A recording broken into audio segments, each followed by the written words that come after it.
Hello' বন্ধুসকল, আজি মই কণী গ্ৰেভি বনাব ওলাইছোঁ। তাকে ভাবিলোঁ আপোনালোককো অলপ দেখাওঁ। এয়া দেখিছেনে, এনেকুৱা কৰি মই কাটি সিজাই কেনে এনেকৈ কাটি লৈছোঁ। এয়া এনেকৈ কাটি ল'লে মানে কি নিমখ হালধিবোৰ ভিতৰত সোমাব নহয়, সোমালে মানে সোৱাদটো পায় আৰু কেঁচা কেঁচা নালাগে। তাৰপিছত পিঁয়াজ কাটি লৈছোঁ আৰু মছলা এইখিনি দিম মই। জলকীয়া লৈছোঁ, জলকীয়া, আদা, নহৰু আৰু পিঁয়াজ এইখিনি লৈছোঁ। লৈ মই কেৰাহী বহাই দিছোঁ। কেৰাহী বহাই এতিয়া মই জুইটো দি দিওঁ। কণীটো ভাজি ল'ম বন্ধুসকল। কণীখিনি অলপমান ভাজি ল'ম। ভাজি আৰু মছলাটো মই এতিয়া পিচি লওঁ। এই জাৰটোত মছলা দি দিওঁ। জাৰটোত মছলা দি লওঁ। এয়া জাৰটোত।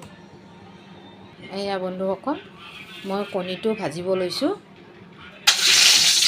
অলপ অলপ দি লওঁ। তেল মই বেছি নিদিওঁ, জানেইতো মোৰ ৰেচিপিবোৰত দেখিছে আপুনি। আৰু অলপ হালধি দি দিওঁ। হালধি দিলে মানে তাৰ ৰংটো ধুনীয়া হয়।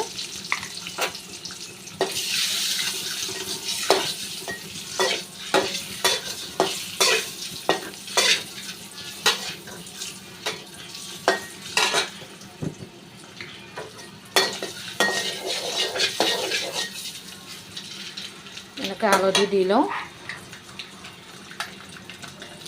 দেখিছেনে বন্ধুসকল, কিমান ধুনীয়া ৰঙা ৰঙা হৈছে। হালধি অলপ দি দিলে ধুনীয়া ৰংটো ধৰি লয়। জুইটো অলপ কমাই দিওঁ মই।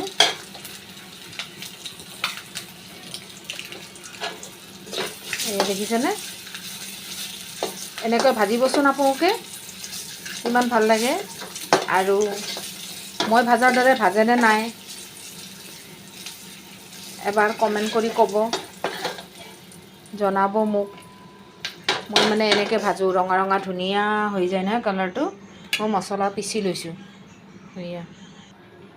এয়া বন্ধুসকল, মোৰ তেল গৰমেই হ'ল। পিঁয়াজ দি দিওঁ। একদম চিম্পুল সাধাৰণ হিচাপত বনাওঁছোঁ মই এনেকুৱা মানে বহুত হেৰি নকৰোঁ। একদম সহজ উপায়ত বনাওঁ মই এনেকৈ। ইয়াত মই পিঁয়াজ তেলত দিয়াৰ পিছত অলপমান নিমখ দি দিব লাগে। দি দিলে মানে কি হয়, পিঁয়াজবোৰ সোনকালে মজি যায়।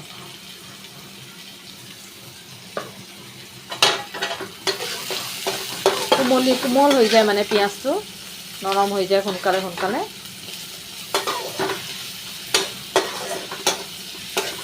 দেখিছেনে বন্ধুসকল? এয়া বন্ধুসকল, পিঁয়াজটো ৰং ধৰি আহিছে। পিঁয়াজ ভাজা হৈ গ'ল তাৰমানে। ইয়াত মই মছলা যে পিচিছিলোঁ, জিৰা, জলকীয়া, নহৰু, পিঁয়াজ, আদা, এয়া দি লৈছোঁ।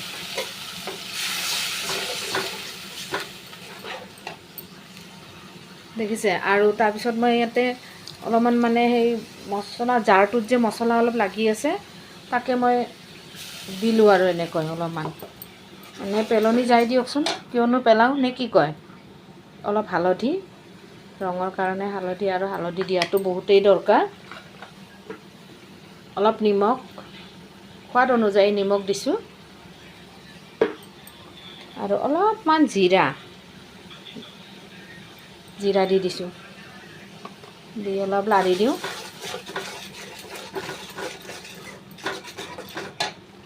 আৰু অলপমান গৰম মছলা, পেকেটত যে পায় এভৰিডে গৰম মছলা, সেইটো ইউজ কৰোঁ আমি।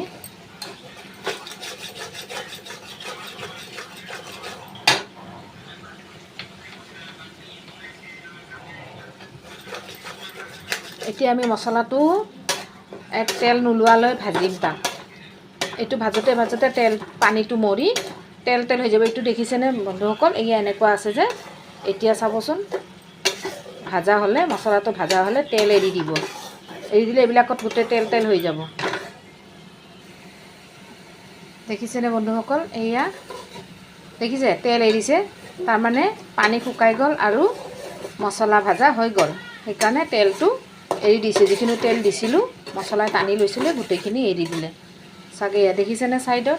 দেখিছে তেল হৈ আছে। মই কিন্তু এক্সট্ৰা তেল দিয়া নাই। তাৰপিছত মছলা ভাজা হ'ল যিহেতু, এতিয়া অলপমান পানী ঢালি দিম। বেছি পানী দৰকাৰ নাই, প্ৰয়োজন নাই আৰু বেছি পানী। ইমান এইটো হৈছেই, মছলা ভাজা হৈছে, কণী ভাজা হৈছে। এতিয়া মই ইয়াতে কণীটো দি দিম। এইয়া কণীটো দি লওঁ। চেম কালাৰ হৈছে নহয় জানো বন্ধুসকল? এতিয়া চাবচোন কিমান ধুনীয়া হয়। দেখিছেনে বন্ধুসকল? মোৰ গ্ৰেভি হ'লেই। মই এতিয়া জুইটো নুমাই দিওঁ। কেনেকুৱা হৈছে বন্ধুসকল এবাৰ ক'বচোন। লাইক কমেণ্ট কৰিব, ছাবস্ক্ৰাইব কৰিব, লগতে শ্বেয়াৰো কৰি দিব। এইয়া বন্ধুসকল মই ইয়াতে ঢালি লৈছোঁ। গ্ৰেভি হৈছেনে দেখিছে? এনেকৈ বনালোঁ মই সহজ উপায়ত। আপোনালোকে বনাই খাবচোন, বৰ সোৱাদ হয় এনেকুৱা হ'লে। লাইক কমেণ্ট ছাবস্ক্ৰাইব কৰিব নাপাহৰিব, লগতে শ্বেয়াৰো কৰি দিব। Bye bye.